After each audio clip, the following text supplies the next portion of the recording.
Hoje nós temos o privilégio de ter aqui conosco Dom Giuseppe Lepore, a quem inicialmente gostaria muito de agradecer a possibilidade de tê-lo conosco aqui. Dom Mauro nasceu em Lugano, na região de língua italiana da Suíça, ingressou na Abadia Cisterciense de Haute-Rive em 1984 e ainda jovem monge foi nomeado em 1990 mestre de noviços, cargo que exerceu até a sua eleição abacial quando contava com apenas 35 anos. Foi abade desta comunidade de 94 até 2010, quando foi eleito abade-geral da Ordem. É autor de diversas publicações, coleções de homilia, reflexões, artigos e revistas de espiritualidade, e tornou-se assim uma pessoa muito conhecida no mundo da espiritualidade monástica e espiritualidade cristã em geral. Eu queria começar colocando uma provocação ao Padre Lepore. Então, parafraseando o Papa Francisco, podemos dizer que estamos assistindo uma mudança de época, e não uma época de mudanças, na qual vivemos uma crise complexa e dramática para o mundo e para a Igreja. Na história, já vivemos outros momentos como este.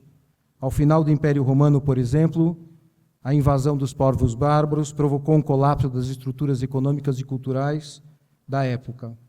Ao mesmo tempo, tivemos grandes figuras na Igreja que compreenderam a complexidade desse momento e ajudaram os povos a viver esse período. Em especial, lembramos um monge chamado Bento, que com sua experiência ajudou a construir a Europa. Também São Bernardo, pai dos monges cistercienses, viveu outro momento crítico e também recolocou a cultura em uma nova posição. Assim, diante da crise que vivemos, da desorientação pessoal e cultural e política que caracterizam os nossos dias atuais, convidamos Dom Mauro a nos ajudar a compreender qual deve ser o papel dos cristãos nesse contexto. Obrigado, boa tarde. No manifesto que convidou está escrito silêncio, o monge fala. Seria melhor silêncio, o monge faz silêncio, se cala. Però também o tema, o sujeito desta intervenção me ha muito provocado e vou compartilhar minhas ideias. Vivemos num clima social dominado pela insegurança, pela instabilidade e pela provisoriedade. E isso em todos os níveis do humano, no nível pessoal e social, no nível político e eclesial, no nível econômico e cultural. As certezas sobre as quais o homem se assentava até poucas décadas atrás parecem todas em queda ou a ponto de entrar em colapso. Mas talvez o que está em queda, verdadeiramente, não são tanto esses âmbitos do humano que se desintegram e foram reconstruídos também em outras épocas. Talvez até de um modo mais nocivo do que hoje. O que parece em colapso hoje é a própria tendência de se agarrar a certezas. É como se o homem de hoje acreditasse tão pouco na possibilidade de uma certeza que nem faz a tentativa, o gesto de se apegar a certezas. É como se a humanidade de hoje fosse como um homem que caiu no meio de uma forte correnteza e que por longo tempo tentou resistir à força das águas, agarrando-se a tudo o que era possível se agarrar. Uma pedra, um galho de árvore, o mato que cresce na margem do rio. Mas parece que chegamos ao ponto em que o homem não tem mais força física e psíquica para se agarrar a algo, para fazer esse esforço, e, sobretudo, convenceu-se de que esse esforço é inútil, que não o salvará da correnteza do rio. Também porque, para se opor à correnteza que o arrasta, esse homem se agarrou a apoios cada vez mais frágeis. Antes a pedra, depois o galho, depois o mato ribeirinho. E por isso sentiu que a certeza que o sustentava se tornou objetivamente cada vez mais frágil. A força da correnteza que o arrasta, junto com a fragilidade do ponto de apoio no qual procurou salvação, enfraqueceram cada vez mais a convicção com que o homem se agarrava a qualquer coisa para se salvar.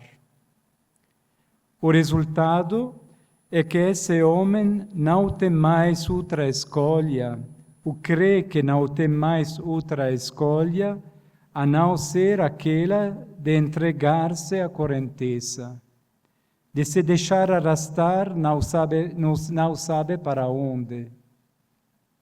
A única realidade é a força irresistível da correnteza. Gosto de aplicar a essa condição do homem atual a definição que São Bento, em sua regra, atribui ao irmão que, por sua má conduta, é excomungado da vida comunitária e que, na sua rebelião, não se deixa ajudar e corrigir pela comunidade e pelo abade.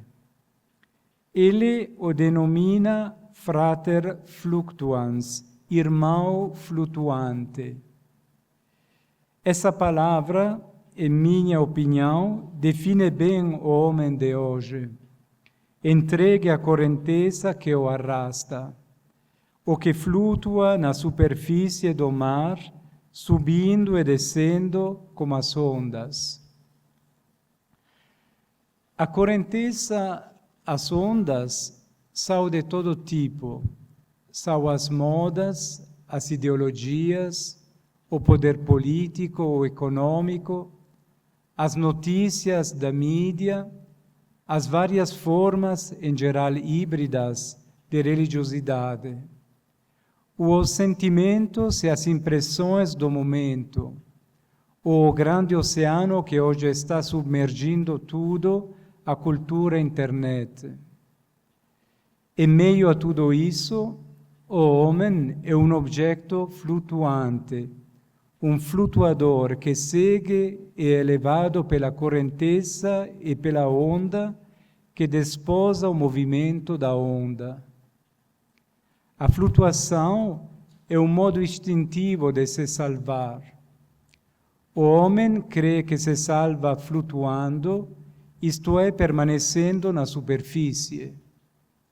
Não percebe que uma bola que boia na superfície da correnteza é também ela arrastada. Segue a correnteza, segue a onda, é dominada por ela.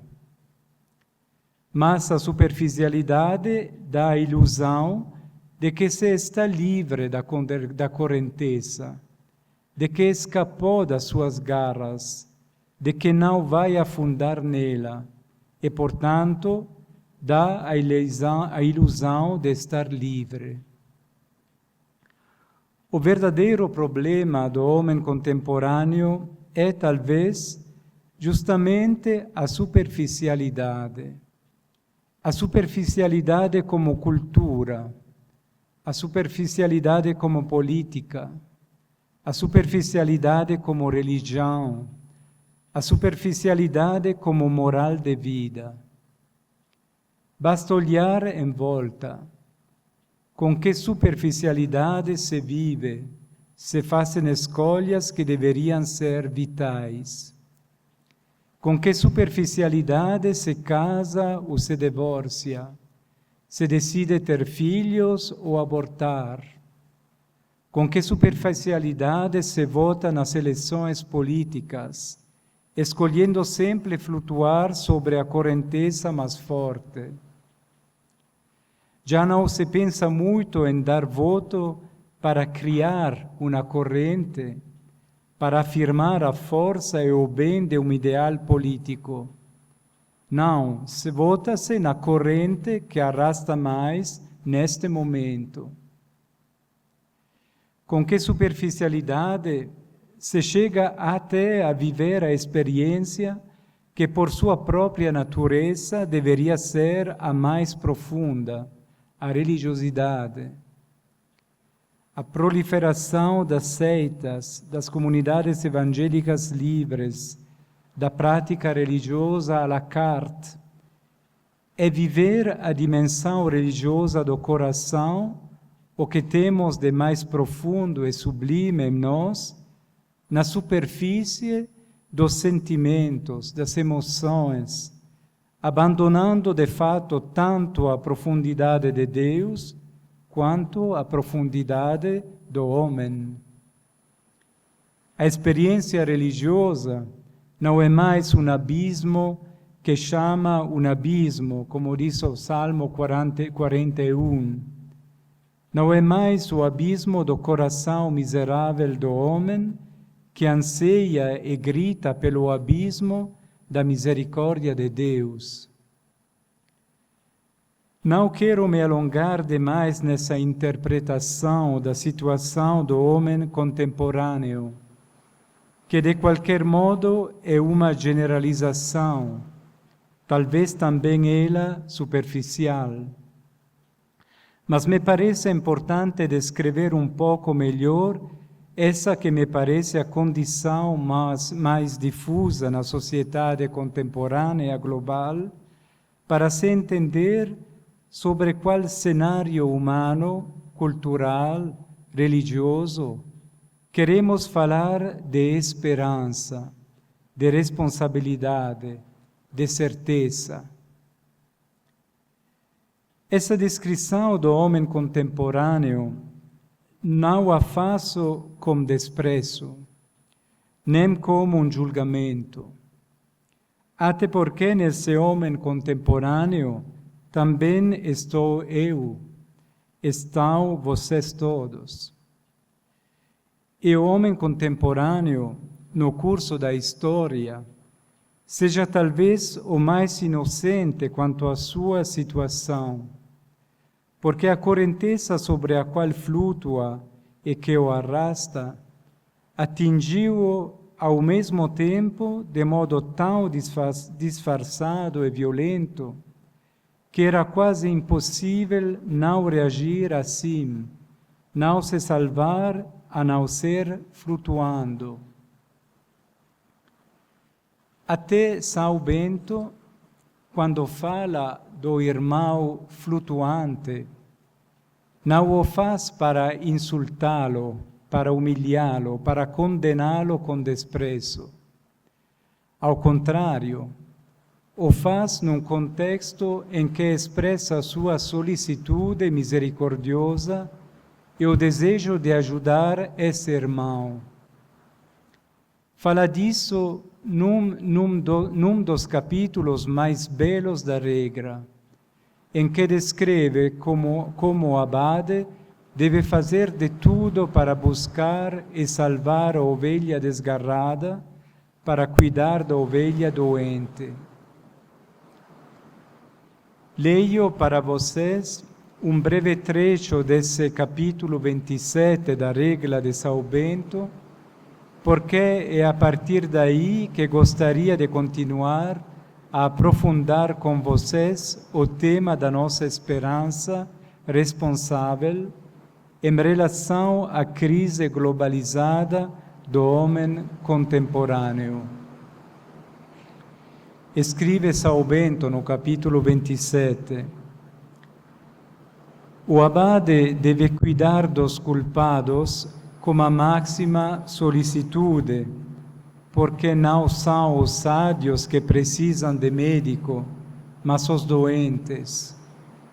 Por isso, deve agir como um médico sábio, enviando senpectas, isto é, irmãos anciãos e sábios, que que inadvertidamente consolem o irmão vacilante, flutuante, para levá-lo a uma humilde reparação, consolando-o para que não seja acometido de excessiva tristeza. Em outras palavras, como diz ainda o apóstolo, se intensifique a caridade em relação a ele e todos rezem por ele. São Bento fala da instabilidade e da superficialidade do monge culpado, doente, perdido, como objeto de uma solicitude extraordinária em relação a ele.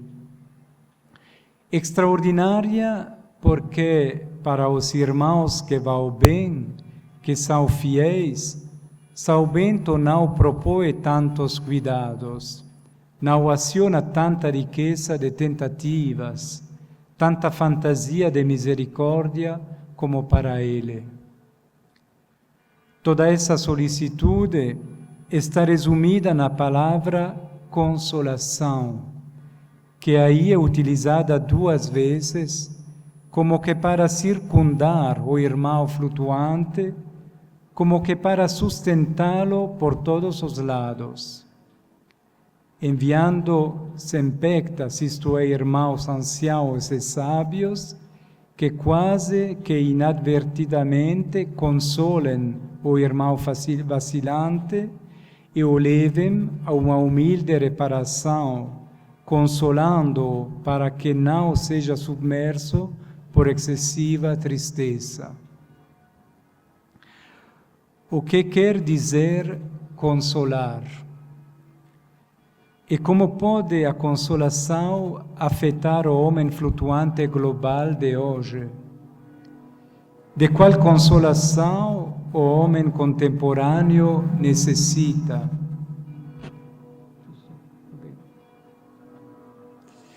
E de onde deve vir essa consolação?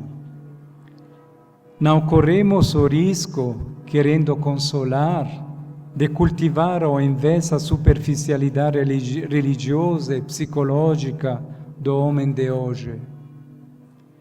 Não arriscamos oferecer uma consolação superficial, sentimental, aquela que o homem busca agora e crê encontrá-la justo naquilo que o impede de descer em profundidade. Não arriscamos também nós, também a Igreja, de simplesmente participar do mercado, do supermercado das consolações sentimentais que todos oferecem.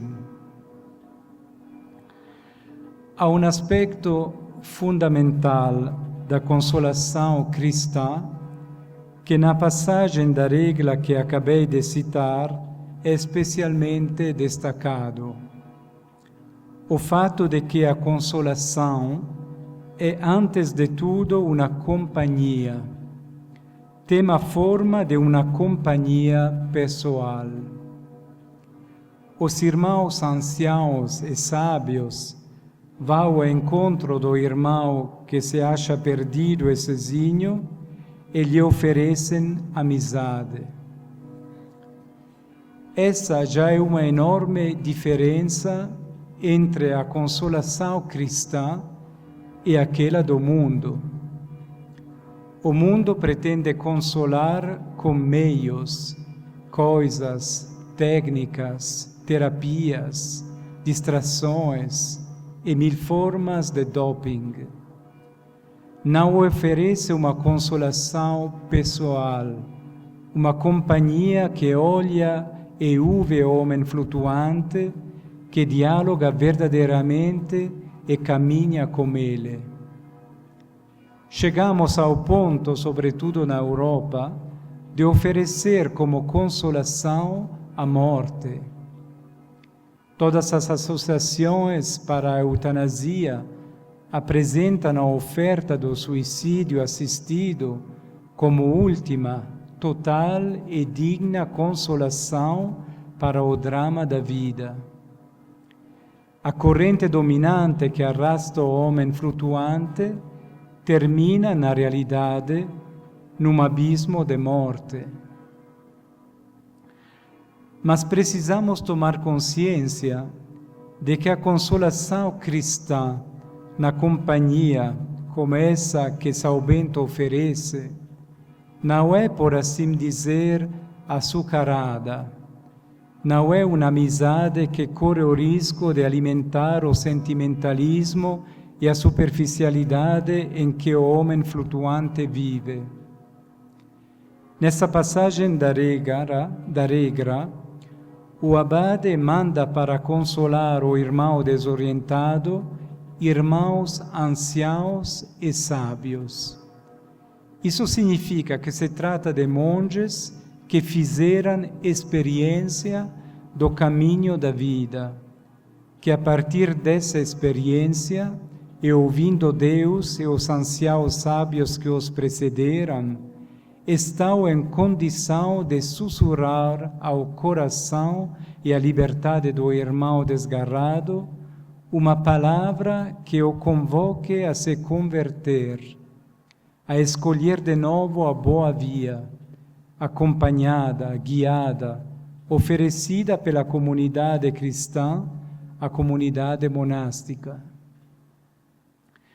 Precisamente, São Bento diz que esses irmãos anciãos e pacientes, com suas discretas exortações, devem provocá-lo a reparar com humildade. Consolar não quer dizer desculpar tudo, dizer à pessoa que segue uma via errada que está tudo bem, que não precisa mudar. Consolar é uma provocação, uma palavra que provoca, no sentido etimológico do termo provocare, que se poderia traduzir como chamar a liberdade de uma pessoa a sair ou ir adiante, portando a escolher, ao menos como desejo, o que é melhor, o que é mais justo, o que é mais verdadeiro.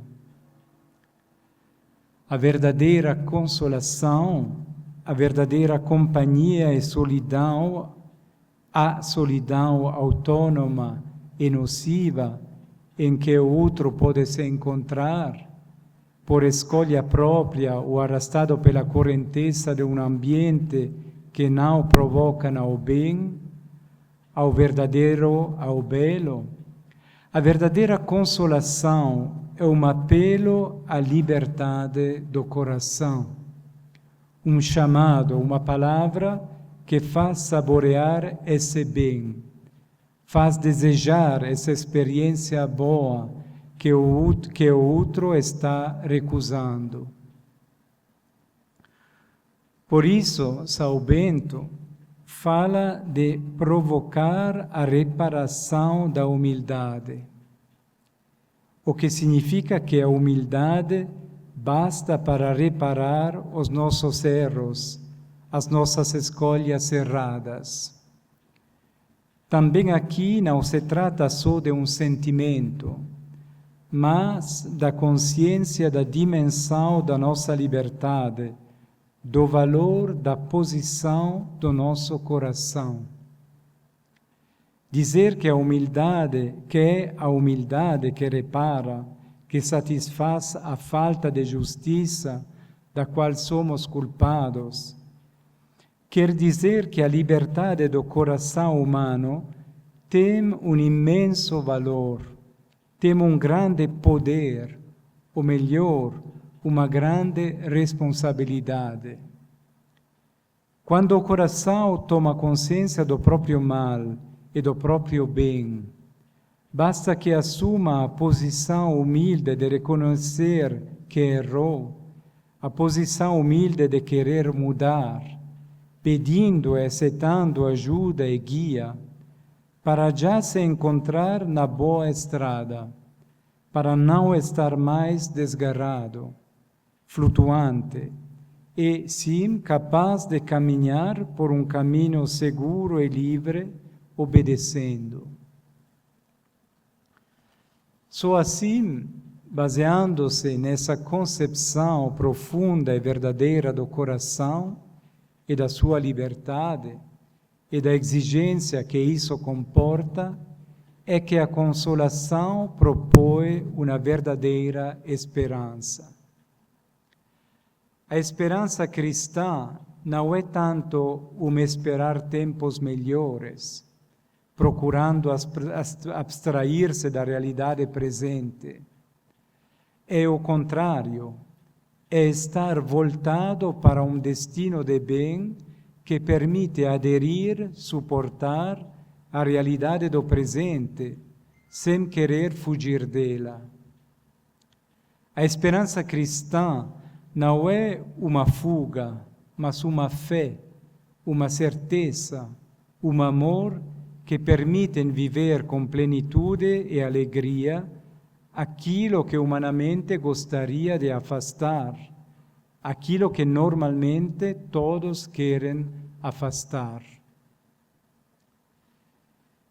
Me demorei um pouco sobre essa breve passagem da regra de São Bento, porque o que São Bento expressa para a cura de uma só pessoa, de um só irmão flutuante, instável, que não sabe para onde ir, que se sente perdido, pode nos ajudar a refletir sobre a solicitude que, como cristãos, somos chamados a ter como mundo, como a sociedade, como a humanidade em crise hoje. Se a esperança é uma perseverança que não renuncia a caminhar rumo ao destino, que não foge da realidade, ainda que pesada, da estrada sobre a qual nos encontramos, como podemos viver com essa esperança e transmiti-la ao mundo como consolação? Como podemos oferecer ao mundo de hoje, à sociedade de hoje, às imensas cidades de hoje, como São Paulo, uma esperança que de fato consola? Como podemos oferecer uma esperança que não transmite ilusões ou sonhos, ou vias de fuga mais eficazes que as dos outros, mas a capacidade de viver o real com alegria, com sentido, como possibilidade de plenitude da nossa e universal humanidade? Vimos que a consolação é, ante de tudo, uma companhia. Mas como podemos oferecer companhia a uma sociedade tão anônima, em que o fato mesmo de viver todos juntos isola cada vez mais as pessoas? É isso que me impressiona e muito me provoca quando me encontro em megalópolis como a vossa, ou como La Paz, Addis Abeba, Saigon. Cresci numa cidadezinha de 1.600 habitantes e todo o meu país, a Suíça, conta hoje com cerca de 8,5 milhões de habitantes, cerca da metade dos habitantes de São Paulo. Para mim, o impacto com as grandes cidades foi e continua sendo um choque. Porém, esse impacto me fez e me faz bem. Me obriga a sair da minha concha, a me colocar perguntas de sentido que precisam valer para essas realidades, porque essa é a realidade da maior parte da humanidade. Não se pode entrar, mesmo que por pouco tempo, na realidade urbana das grandes metrópoles odiernas, sem ficar marcado pela extrema exigência de sentido que essas realidades representam. E não falo só das áreas pobres dessas grandes cidades.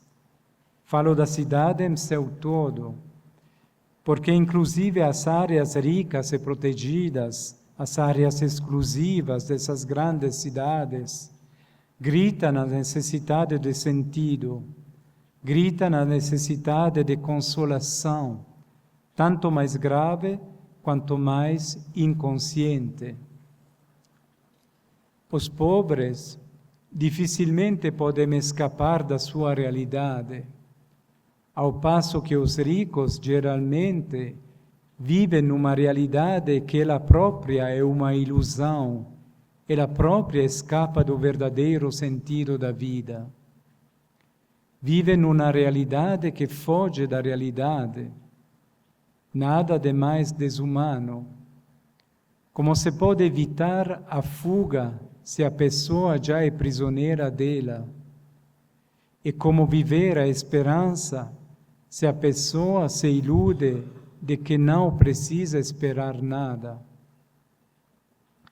Mas Cristo quer alcançar e consolar também essa pessoa que a riqueza e o poder, talvez o poder político, o econômico, ou também eclesiástico, a mantém fechada. O jovem rico que parte triste, sem ter abraçado o sentido da sua vida, sem ter acolhido a alegria e a plenitude da sua vida, será que Jesus não o quer consolar? O jovem rico é como o irmão excomungado que São Bento faz de tudo para alcançar, para reencontrar, para ajudar a voltar para o encontro com Cristo e para o caminho de uma vida nova, vida plena, que Jesus lhe propõe ao pedir que o siga, que largue tudo para segui-lo. Jesus olhou o jovem rico com amor quando este lhe perguntou o que precisava fazer para ter a vida eterna. Vocês acham que esse amor se apagou no coração de Jesus quando o jovem o recusou e partiu com o rosto e o coração tristes? Imaginem se o amor de Cristo pode se apagar, o mesmo só diminuir. Deus é amor, e se em Deus, em Jesus, diminuísse o amor, seria como se Deus diminuísse em seu ser, fosse menos Ele próprio. Impossível. Mas o amor de Jesus pelo jovem rico, enquanto este se afastava, certamente tornou-se compaixão e, portanto, desejo de consolação. A compaixão e a consolação de quem sofre, de quem padece, é companhia para quem está na provação e na dor. Ainda que seja uma dor culpada, como a tristeza do jovem rico que se recusa a abandonar as suas riquezas, ou o choro de Pedro quando renegou Jesus. Mas mesmo a compaixão, como a consolação, só é verdadeira se for companhia, se for oferta de relação, de comunhão. Caso contrário, serão apenas sentimentos, emoções que passam como todas as emoções que, por exemplo, as notícias trágicas da mídia suscitam em nós. A verdadeira questão, portanto, é se oferece ou não companhia ao mundo que sofre, ao mundo desorientado. Como se oferece uma companhia ao mundo? O método de Cristo para oferecer companhia ao mundo não é outro senão a Igreja. como experiência de companhia. Para oferecer companhia ao mundo, Cristo oferece uma companhia no mundo. Jesus coloca no mundo uma companhia, uma comunidade, uma comunhão vivida, experimentada, absolutamente original, que Ele faz coincidir com Ele próprio, como seu corpo, como seu permanecer conosco. Deus não envia imediatamente os seus discípulos para fazer companhia ao mundo pagão, ao mundo desorientado e flutuante. Pede aos seus discípulos que vivam entre si e criem como as pessoas que encontrem uma vida nova de comunhão, de fraternidade, a qual Jesus garante a substância, isto é, a sua presença, a Eucaristia. É assim que Cristo oferece companhia ao mundo. Oferece acompanhamento, oferece consolação, oferece compaixão, oferece correção ao mundo de 2000 anos atrás, bem como ao mundo de São Bento, ou de São Francisco, ou de Santo Inácio de Loyola, do Santo Curato d'Ars, e também ao mundo de hoje. A companhia de Cristo ao mundo é a companhia de Cristo no mundo. Para consolar a humanidade flutuante e desorientada, inclusive a humanidade hostil a Deus e ao desígnio de Deus sobre o homem, Cristo suscita no mundo a sua companhia, a Igreja, as comunidades cristãs, seja de 2 ou 3 pessoas, não importa, porque Ele assegurou, onde 2 ou 3 estiverem reunidos em meu nome, eu estarei no meio deles. Acho que esse é um ponto muito importante, que corremos o risco de esquecer ou de entender mal. Sobre esse ponto, que é uma consciência da natureza do evento cristão, baseia-se toda a verdade e fecundidade da nossa vida de fé. E não entender esse ponto leva muitos cristãos a ter uma relação errada, tanto com a Igreja quanto com o mundo, e assim ter uma relação errada com todas as expressões missionárias, culturais, sociais, políticas, etc., que somos chamados a viver.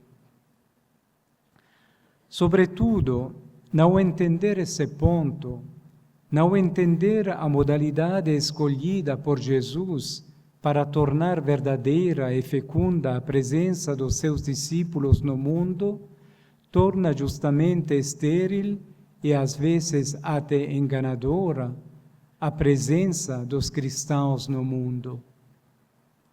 Todos corremos o risco, inclusive a partir de uma real generosidade, de querer intervir para socorrer o mundo em crise global, sem passar através de Cristo. Corremos todo o risco de nos inspirar em Jesus, no seu Evangelho, mas de não passar verdadeiramente através dele, de não passar através dele para socorrer o mundo, para salvar o homem contemporâneo flutuante, náufrago. Achamos que socorremos melhor e mais rapidamente, lançando-nos no mar e ir nadando até o náufrago que se agita no meio das ondas, em vez de perder tempo subindo no barco de Pedro e remar junto com os outros discípulos e alcançar com essa companhia o náufrago para lhe oferecer a ajuda do barco encontrar neste uma companhia de salvação querida, criada e mandada por Cristo Salvador. Sem dúvida, a companhia que Cristo suscita no mundo, a Igreja, tem um defeito de fábrica irreparável. Não é constituída, antes de tudo, pelas nossas capacidades, mas pela fraqueza radical de homens e mulheres que não podem salvar a si próprios, que não podem salvar-se sem Cristo. A necessidade de salvação é uma fraqueza radical, mas é talvez a única necessidade humana absolutamente autêntica, não falsa, totalmente verdadeira. Eu nunca estou certo de que tenho realmente fome ou sede, e também a minha necessidade de ser amado, sei por experiência que muitas vezes é contaminada pelo egoísmo e pela pretensão. Mas a necessidade de salvação do meu mal, do meu pecado, do meu não saber dar sentido à minha vida, essa eu sei que é sempre verdadeira, ainda que nem sempre eu capte em mim essa sede profunda de redenção, ainda que geralmente eu esqueça de mendigar salvação a Cristo. Quando, porém, encontrei a Igreja, descobri uma companhia na qual Cristo responde a esse grito do coração, e só isso permite uma fidelidade à companhia mais forte do que as suas fragilidades e incoerências, a começar pelas minhas.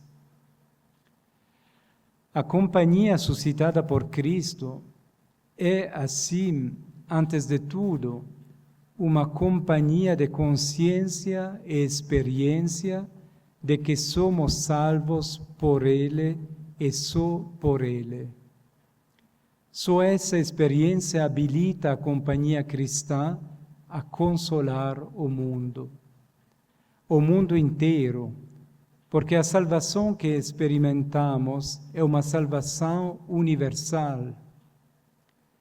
Até uma pequena comunidade de 2 ou 3 pessoas que fazem experiência da salvação em Cristo está habilitada a consolar o mundo inteiro. Porque a missão da Igreja não é operar a salvação, mas acolhê-la e transmiti-la. Uma pequena comunidade consciente do mistério de Cristo, consciente da sua presença gratuita e ardente de amor por toda a humanidade, isto é, uma comunidade que vive a memória do mistério pascal e a celebra, ou seja, uma pequena comunidade que vive verdadeiramente a Eucaristia, consola o mundo infinitamente mais e melhor do que um exército de valorosos que pretendem salvar o mundo com suas próprias ideias e energias. Uma pequena comunidade de monjas anciãs que, humanamente falando, está no fim, morrendo, consola mais o mundo do que uma grande comunidade florescente que pensa que é preciosa e fecunda pelo que faz ou expressa, e por como faz e expressa o que faz. Entendemos, então, que frente à crise global de tudo, inclusive da Igreja, a única esperança para nós e para todos é acolher o mandato de Cristo, o seu mandamento novo, que Ele revelou durante a última ceia, antes de deixar os seus discípulos. Eu vos dou um mandamento novo, que ameis uns aos outros. Como eu vos amei, assim amai-vos uns aos outros. Por isso todos saberão que sois meus discípulos, se vos amardes uns aos outros. João 13. A palavra mandamento, mais do que uma ordem a ser executada, nos evoca a ideia de uma missão a cumprir junto com aquele que nos envia. A missão que Cristo deixa aos seus discípulos nada mais é que o seu próprio amor, de viver entre eles o amor que ele viveu com eles. A comunidade cristã é essencialmente isso, uma lareira onde continua a arder a chama do amor de Cristo. E ardendo na comunidade, o fogo se propaga para todos. Todos saberão que sois meus discípulos. Não significa que todos verão em nós a etiqueta discípulo de Cristo, como todos os espectadores veem que um jogador brasileiro tinha escrito na própria camiseta I belong to Jesus. O mundo deve ver que somos discípulos ao ver o amor entre nós, ao ver a comunhão entre nós, a experiência de comunhão que há entre nós. Não é como ver uma etiqueta, mas como ver um fogo. Uma etiqueta não compartilha nada, não transmite nada. O fogo, ao invés, cada um pode se aproximar para receber luz, calor, e até para receber o próprio fogo, para ser também acendido por ele.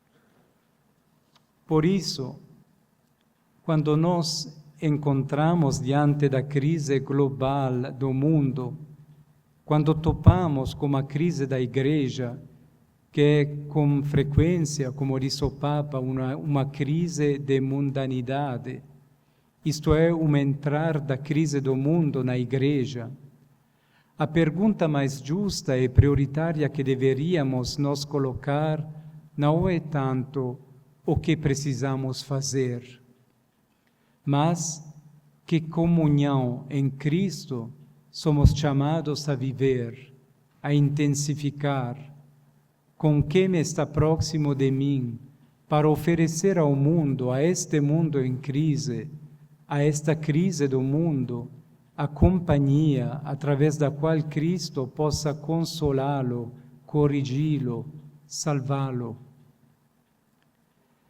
A esperança é crer que essa pobre e frágil companhia de pessoas pobres e frágeis é a resposta à crise global do mundo e da história.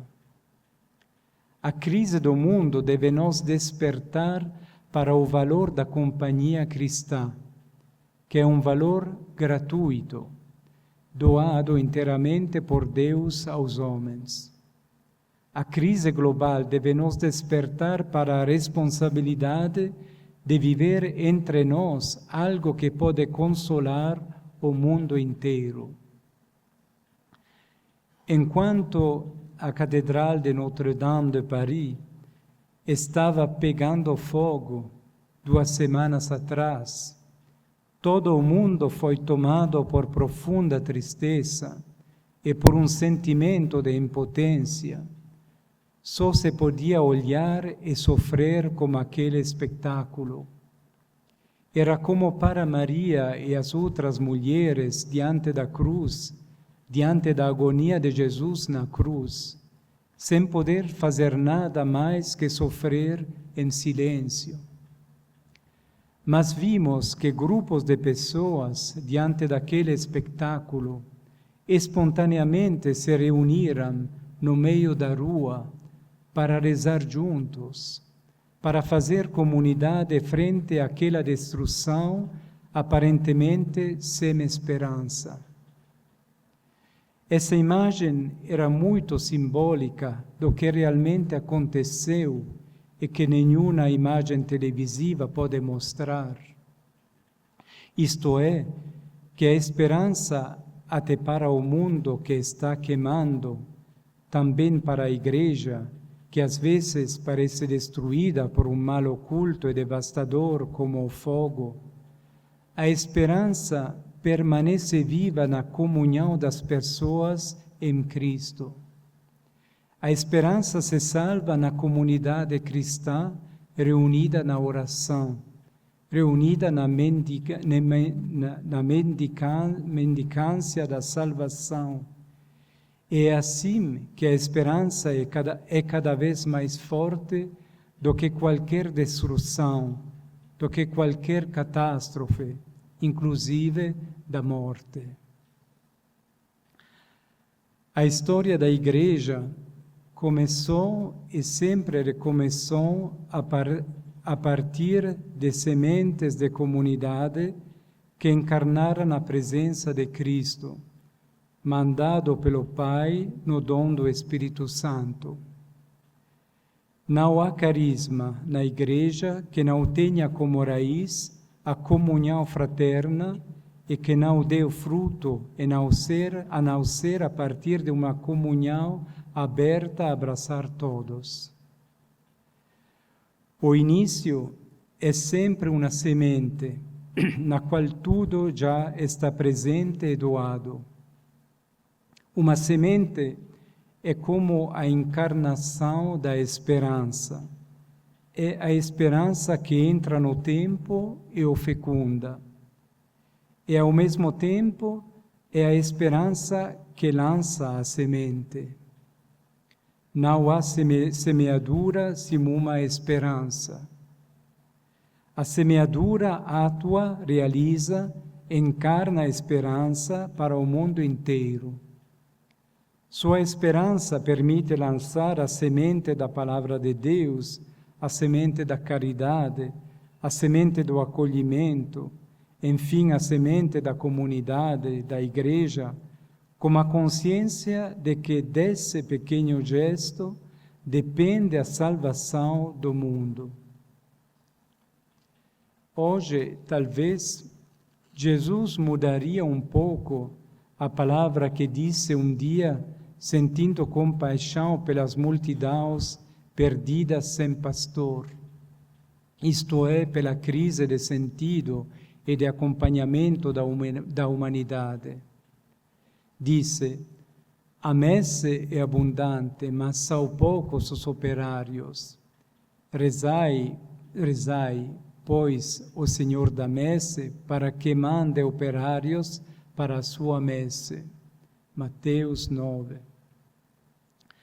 Talvez hoje Jesus não diria que a messe é grande, mas que o deserto é imenso, e nos faria pedir ao Pai que mande semeadores para o deserto do mundo, para lançar a semente da companhia cristã, que encarna a consolação que liberta o coração do homem e o restitui à comunhão humana e divina para a qual foi criado pela Trindade.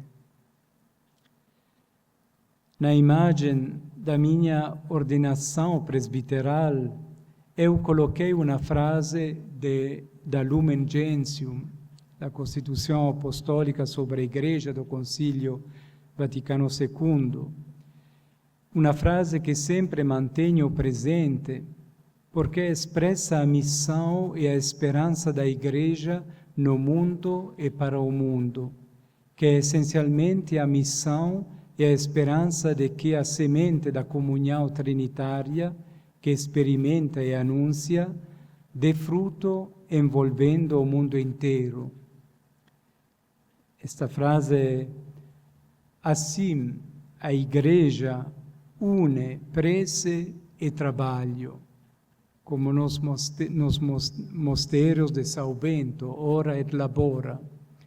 A Igreja une prece e trabalho, a fim de que o mundo inteiro, em todo o seu ser, seja transformado em povo de Deus, corpo místico de Cristo e templo do Espírito Santo.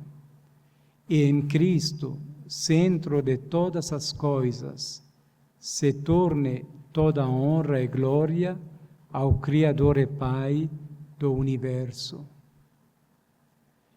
A obra da esperança cristã está toda nessa missão.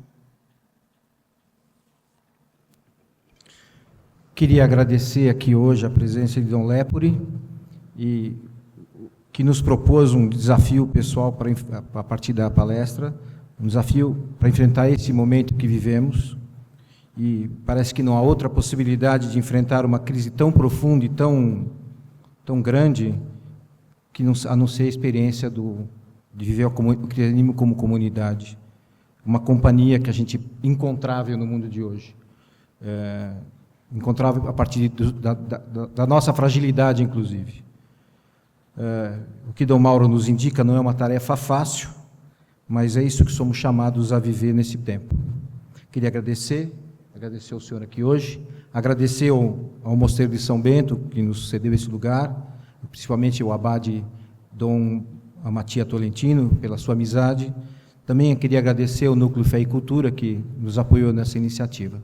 Então, obrigado a todos e obrigado a Dom Lepori.